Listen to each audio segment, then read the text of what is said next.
गुजरात के एक छोटे से गांव में एक बहुत ही सुंदर और शांतिपूर्ण जीवन व्यतीत करने वाले दो परिवार रहते थे।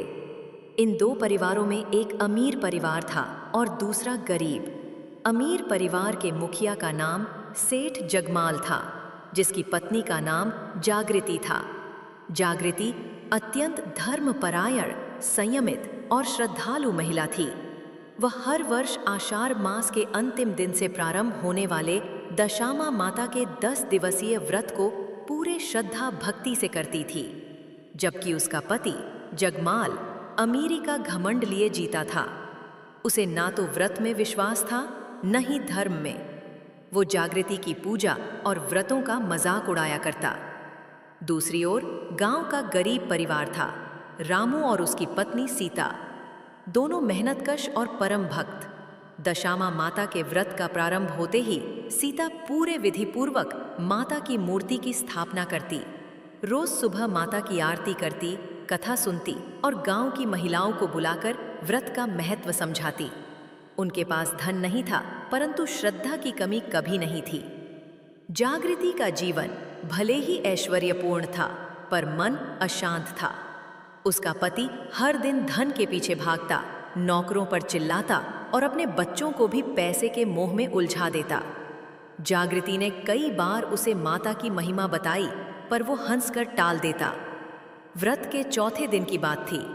जागृति माता दशामा की कथा सुन रही थी।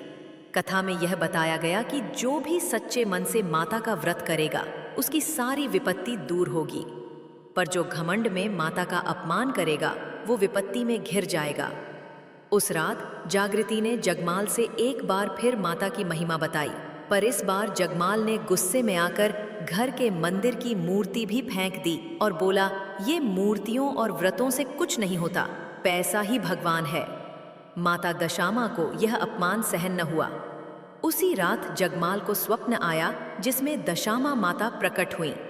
माता ने क्रोधित स्वर में कहा, तेरे घमंड का नाश होगा। तू जिस धन को भगवान मान रहा है, वही तुझसे दूर होगा। जब तुझे अपनी भूल का एहसास होगा, तभी तेरा उद्धार संभव है। लेकिन जगमाल ने इस सपने को भी अनदेखा किया। अगले ही दिन अचानक व्यापार में बड़ा घाटा हुआ। स्टॉक मार्केट में उसका सारा निवेश डूब गया। सरकार की जांच पड़ी और एक दिन ऐसा आया जब पुलिस उसे गबन के आरोप में गिरफ्तार कर ले गई। बंगला, गाड़ी सब नीलाम हो गया। जागृति को गांव लौटना पड़ा, वहीं जहां से उसने जीवन शुरू किया था। गांव लौटकर जागृति ने माता दशामा का व्रत फिर से शुरू किया। अब वह पहले से भी ज्यादा श्रद्धा से पूजा करती, लोगों को बुलाकर व्रत की कथा सुनाती। उसने जय जागृति नाम से महिलाओं का समूह बनाया, जो हर वर्ष दशामा माता का भजन, पूजन और कथा आयोजन करती। धीरे धीरे गांव में भक्ति का वातावरण बनने लगा। उधर जेल में जगमाल ने सब कुछ खोने के बाद जब तन्हाई में सोचा, तो उसे अपनी गलती का एहसास हुआ। उसने माँ दशामा से माफी मांगी और संकल्प लिया कि यदि छूटा तो बाकी जीवन धर्म सेवा में लगाएगा।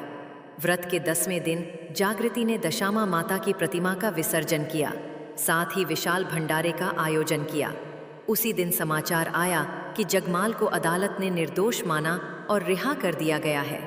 गांव लौटने पर उसने भी व्रत लिया, माता से क्षमा मांगी और अगले ही वर्ष 10 दिवसीय व्रत में भाग लिया। उस दिन से जय जागृति गांव की सबसे श्रद्धालु संस्था बनी, जहां गरीब अमीर सभी भेद मिटाकर एकत्र होते माता दशामा की पूजा करते।